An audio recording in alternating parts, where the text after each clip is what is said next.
V Slovenskem ljudskem gledališču Celje bodo vložili tožbo proti Borisu Kobalu. 200 let šolstva v Šmartnem v Rožni dolini. S težavami stanovalcev Delavske ulice se bodo seznanili tudi celjski mestni svetniki. Lokalni košarkarski derbi v Laškem dobili košarkarji Zlatoroga. Spoštovane gledalke, cenjeni gledalci, dober večer.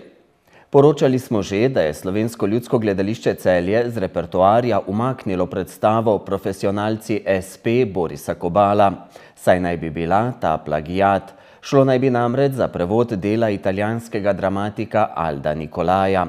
V minulih dneh so v gledališču uspeli urediti avtorske pravice za že odigrane predstave, a imajo za naprej prepoved igranja. Prav tako bodo proti Kobalu vložili kazensko ovadbo. Kot so povedali v Slovenskem ljudskem gledališču Celje, so takoj, ko so dobili namig, da bi lahko šlo za plagiat, začeli iskati pravega avtorja in o tem obvestili tudi Borisa Kobala. Smo v četrtek 10. januarja 2019 tekst pridobili in ga bežno pregledali. Na prvi pogled je tekst kazal veliko sorodnost, zato smo poslali pisem poziv Borisu Kobalu, da se izjasni o zadevi, priložili smo mu tudi originalen Nikolajev tekst. Dali smo mu razumni rok do ponedeljka 14. januarja do 12. ure, da se o zadevi izjasni. Vedeti morate, da so take stvari zelo težke in da je tukaj pač treba ravnati previdno, kajti možno bi bilo tudi, da bi informacija recimo ne bila resnična. Čez vikend je sledila podrobnejša primerjava obeh tekstov in primerjava je pokazala, da gre za prevod z nekaj okrajšavami, ki se nanašajo predvsem na situacijo v italijanski družbi ali na konkreten čas, v katerem je originalen tekst nastal, z nekaj, bom rekla, vzkliki originalnimi in 4 replikami, ki niso iz teksta Alda Nicolaja. Razočaranje je bilo veliko, tako med igralci, ki so se na predstavo pripravljali 2 meseca, kot pri režiserju predstave Jaši Jamniku in vodstvu gledališča. Kobal je sicer komedijo Profesionalci SP kot svoje avtorsko delo poslal na razpis za žlahtno komedijsko pero in zanjo prejel 13.000 evrov bruto avtorskega honorarja. Zdaj bodo gledališčniki zoper njega vložili kazensko ovadbo. Kar se tiče same kazni,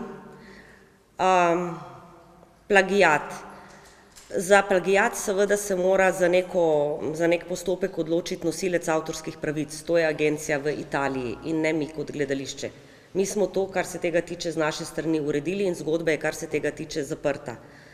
Druga stvar je večja premoženjska korist, ki je pridobljena iz neupravičene porabe avtorskih pravic, torej honorar. Gledališče bo podalo kazensko prijavo in seveda bomo šli tukaj v pač naredili bomo vse, kar se od nas, glede na to, da razpolagamo z javnim denarjem in smo javni zavod, pričakuje in kar sem jaz kot upravnica tudi dolžna storiti, predvsem bom rekla moralno. V SLG Celje so potrdili, da z Borisom Kobalom v prihodnosti ne bodo več sodelovali, čeprav je v preteklosti prav na odru celjskega gledališča režiral nekaj uspešnih predstav, tudi uspešnico Sleparja v krilu, za katero je leta 2013 na dnevih komedije dobil tudi naziv žlahtni režiser. Bodo pa zdaj skušali vsaj omiliti nastalo škodo in 15 že prodanih predstav nadomestili z drugimi. Predvsem s predstavo Ljubi moj in tudi s predstavo Oče. Do sedaj smo termine uredili z približno polovico, bom rekla, kulturnih domov in šol, s katerimi smo bili dogovorjeni. V tem trenutku je to bila naša nova premiera, ki je bila na sporedu 2 meseca. Mi predstave ne prodamo, ko je premiera za 2 leti vnaprej.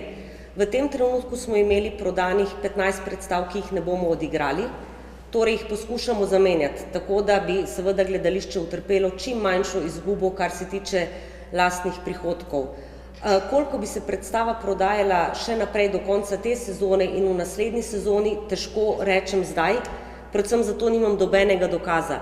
Lahko pa povem, da smo naredili analizo komedij, ki so bile pri nas igrane v zadnjih 10 letih na velikem odru in smo ugotovili, da če pogledamo povprečno število ponovitev, ki so jih predstave imele, bi to bilo 45 ponovitev. Če pa odštejemo našo najbolj uspešno, torej Stepare v krilu in tisto, ki smo jo igrali najmanj, recimo, da imamo res to zlato sredino, potem pa so doživele 40 ponovitev v povprečju. Jasno je že, da na letošnjih dnevih komedije celjsko gledališče ne bo imelo svoje predstave. V prihodnjem letu pa naj bi uprizorili prvo uvrščeno delo, prispelo na razpis za žlahtno komedijsko pero Vsak glas šteje iz Estrehar. Boris Kobal zaenkrat javno o zadevi še ni spregovoril, izjavo pa naj bi dal v tem tednu. V Šmartnem v Rožni dolini so proslavili 200-letnico šolanja v kraju. Gre za edino podružnično osnovno šolo v Sloveniji, ki spada pod okrilje osnovne šole iz druge občine. Program ob visokem jubileju so pripravili učenci šole, prireditve pa se je udeležila tudi celjska podžupanja Breda Arnšek.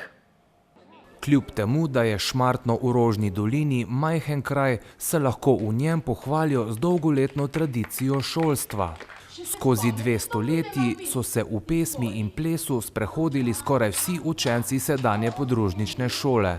Veš, mama, rad bi ti napisal pismo, poslal bi ti rad saj kak pozdrav. Že dolgo je, odkar več skupaj nismo, da bi le to lahko ti rekel, da sem zdrav. Ta podružnična šola ima eno veliko prednost in to je medsebojno povezovanje otrok, medsebojna pomoč. Mlajši otroci se učijo od starejših, starejši se pa tako učijo odgovornosti. Šolo v Šmartnem v tem šolskem letu obiskuje 45 učencev, v vrtec pa je vpisanih 38 otrok. Od 6. razreda naprej otroci nadaljujejo šolanje v Vojniku, torej v sosednji občini. Je zaradi tega morebiti kaj več administrativnih opravkov?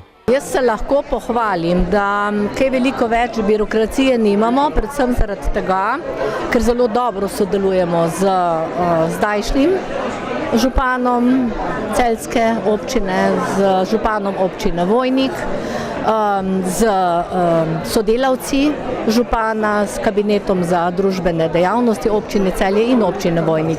Kako pa je kaj z materialnimi potrebami šole v Šmartnem?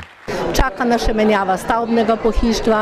V preteklem šolskem letu smo zaradi potreb vrtca pridobili dodatne prostore v pritličju šole. Posledično pa smo morali preurediti prvo nadstropje šole. Nekoliko smo prezidali, predelali, tako da imamo zdaj vsi dovolj prostora in boljše pogoje seveda za naše vsakdanje delo. Med svečanimi govornicami smo slišali tudi besede nove celjske podžupanje, sicer tamkajšnje domačinke. Krajani so tu, kot sem rekla, izjemno povezani tudi z župnijo in prazniki so tukaj vedno nekaj posebnega in prijetni. Dodajmo, da je prireditvi prisostvovala tudi državna sekretarka Martina Vuk. Celjski mestni svetniki se bodo na jutrišnji 3. seji v novem sklicu, ki si jo boste lahko od 13. ure naprej ogledali tudi v neposrednem prenosu na naši televiziji, seznanili z informacijo o prostorskem načrtovanju na območju Delavske ulice v Celju. Kot smo v naših informativnih oddajah že poročali, stanovalce Delavske 16 in 18 motijo skladiščni prostori podjetja Emo Orodjarna, ki stoji v neposredni bližini stanovanjskih objektov. Štefan Plavčak je v imenu prebivalcev Delavske županu Bojanu Šrotu poslal prošnjo za ureditev te problematike na seji mestnega sveta, prav tako pa upa, da mu bodo na jutrišnji seji dovolili, da bo lahko svetnikom predstavil dejansko stanje in prave informacije. Ljudje so stanovanja na Delavski večinoma odkupili v letih 1995 in 1996. 7 let kasneje pa je Emo Orodjarna svojo dejavnost razširila in zgradila prizidek, ki stoji v neposredni bližini stanovanjskih objektov.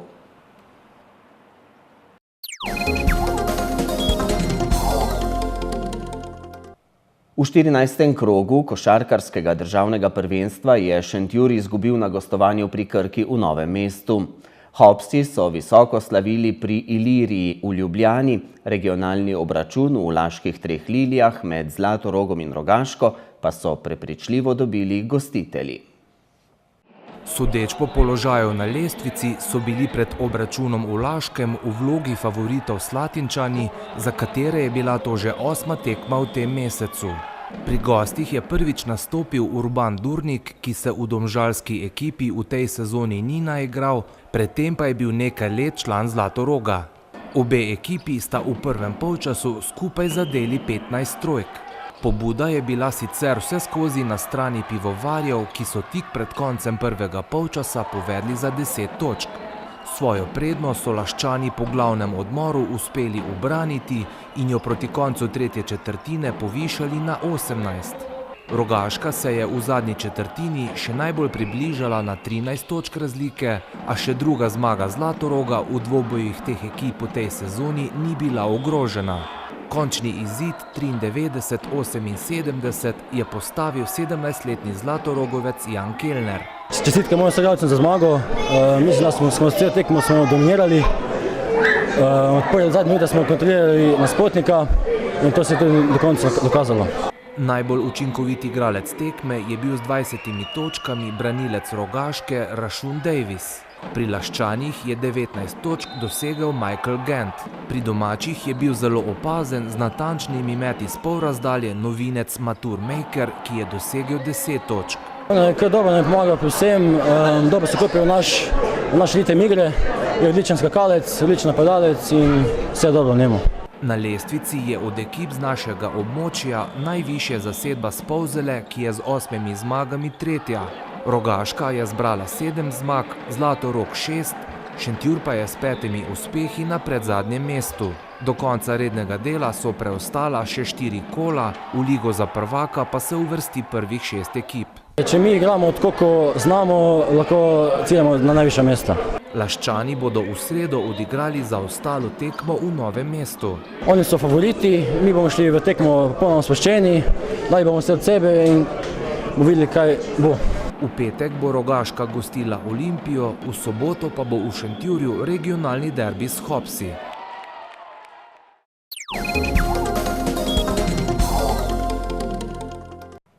Jutri bo pretežno oblačno, nekaj jasnine bo le v Posočju.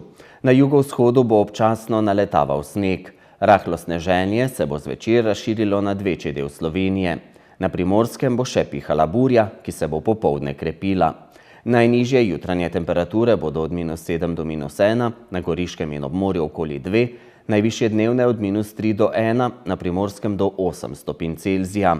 V noči na sredo bo snežilo. V sredo kaže na oblačno in hladno vreme, občasno bo še rahlo snežilo. Na Primorskem bo pihala burja. V četrtek bo še po večini oblačno in ponekod vetrovno, predvsem na vzhodu bo lahko še rahlo snežilo. To so bili dogodki dneva na televiziji Celje. Hvala za pozornost, prijeten preostanek večera in nasvidenje.